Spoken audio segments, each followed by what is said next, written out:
without further ado, let's fire this thing up.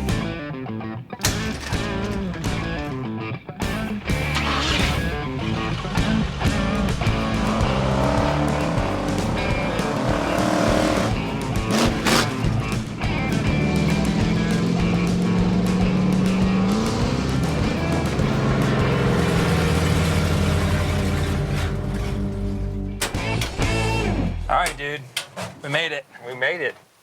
Welcome to Bernie Lake. What do you say, bro? Let's just go through it and remember. Yeah, I know we put this in here. We started with a 232 six-cylinder and a 727. 130, 140 horse. The problem was that it didn't have any power, and it wasn't very freaking cool. We were fortunate enough to have a customer that had a motor ready. They never built one of these with a 289 in it. And honestly, I don't know why, because the thing fits like a freaking glove. So we spent $2,500 on our 289 C4 combo, and we got really fortunate that we were able to make it fit without having to do a billion hours worth of mods to make this thing go in here. So we just plucked it and stabbed it and started fabbing stuff. You'll remember we built those motor mounts from scratch.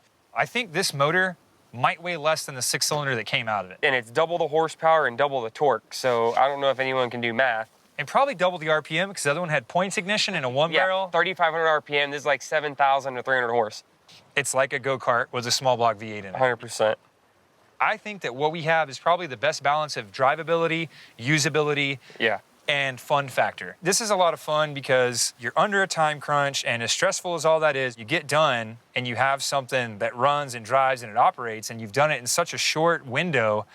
You can't help but smile about it because you've overcome the same obstacle that everybody who works on cars deals with: time. I would say there's got to be close to like 80 to 100 hours is what I would think. Yeah. I'm blown away that we were able to pull it off. We upgraded the headlights, and it removed the bug eye that was on the front of it. It looked like a... ladybug. Yes. Like a really friendly ladybug. Flattening that off on the front really changed the fascia of it and brought a little bit more attitude to it. We lobbed the bumper off. The bumper was like out here on the outside where you just couldn't even hit anything. Now we've got that out of the way, so if we want to run over something, even though we don't have four-wheel drive, we don't have a bumper in the way, so maybe you just hit it with a little bit more speed so you can get up over something. Got enough power and enough tire.